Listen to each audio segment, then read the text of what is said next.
studio tuko naye Vivian Sang. Yes. Talking about vlogging, domestic tourism, youth empowerment, and everything else. That yani she has so much to do in her life. Wewe ulipo 24 hours ama uko na bonus?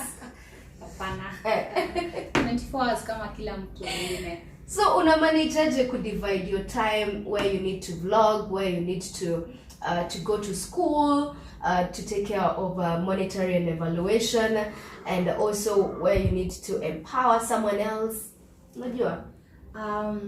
The first thing is, of course, you have your objectives or targets that you want to finish. Either, of course, there's the yearly one, there's the monthly, the weekly, the daily. During the day, you know, I have this amount of time, this hour I want to do this, this, and this, because I'm still working, so I have to factor that in. Mm-hmm. So you need to plan yourself very well. For example, I go out and shoot a video, I have to come back and edit it as fast as I can, because I don't want to also procrastinate and say, oh my God, I'm going to do it tomorrow. Then you see things are piling up. So there are things that you can try and finish as quick as possible, so you work on that. It's like when you get an assignment in school, even 1 week, but you can do it in a day or two. So it's a matter of planning yourself. And when you go to bed, you have to also evaluate yourself during the day and say, hey, okay, I was able to do this, so I was not able to do. So when you wake up in the morning, you have to ensure you complete that. So Napenda because ume talk about, you know, planning your day, planning your week, your month, iso from the short term to the long term. Yeah. And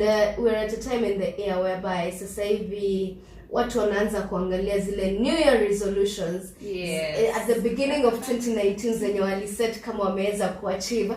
And many a times during wakati mtu anapoangalia New Year resolutions, you find that, you know, losing weight, nah. Yeah. I don't know, doing what? Nah. So Yeah. so where do you get that motivation to keep at it? Because there's one, you can set the targets, but also you need motivation to actually achieve it. Yeah. Mm-hmm. Okay, the first person to motivate you is yourself. You know, like I want to achieve this, you have to be committed and dedicated to it. Also the type of friends you have, or a mentor that you have, someone that you tell, I want to do ABCD. So they act as checks and balances for you. So you have to have that particular person, either it's your friend, your boyfriend, your husband, whatever, that always on your back. Have you done this? Have you done? So sometimes it's good to have that accountability. But the motivator of all is yourself. The biggest win for you in 2019, unaweza sema ni kitu gani unajivunia? In 2019 I did this. Actually, there are two things. All right. The first thing is I finished my master's. I'm just finishing up on my thesis. Congratulations! So that's a huge thing for me. Another thing is starting my YouTube channel. Actually started this year in August. And it's something that I've always wanted to do it, but everything, you know, has its own timing and whatever. So that, for me, that is it. And also just trying to, I've said more than one thing. No, you can just add the last one. Also, the last one would be to my NGO, you know, just putting, you know, rebranding it and putting it on the forefront. So those are my main three things I'm really, really proud of. Yes. All right. Natumai pia wewe pale mtani you get to analyze and see what actually umepata kuachieve in 2019. I think for me, imekuwa just knowing what I want in this life. That is great. That is great. You know. Yeah, I think that's the knowing what I foundation want of everything. Yeah. And realizing, by the way, that there could be a heaven afterlife, but this is my heaven on earth.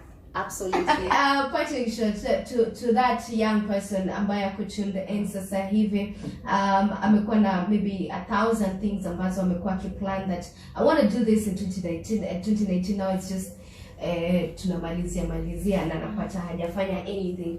What would you tell them, and you know, any word of inspiration? What I would tell that young person out there is that don't give up. You know, you might feel that, oh, maybe I've not achieved 80% of what I wanted to do, but still we have 2 more weeks to, you know, it's a bit long, 1 more week to Christmas. Mm-hmm. So you need just to be objective enough and see what is this thing that I can accomplish before then. But it's okay for you to push it. That's some of the things to next year. But now next year you have to hit the ground running. you have to have a plan.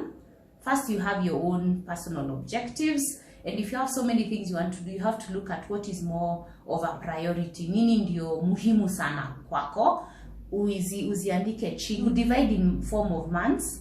January kuna hii, na pia you have to ensure you have weekly and daily, because unajua what you do on a daily basis ndio inachangia the entire year. So you really have to plan very well with what is very important.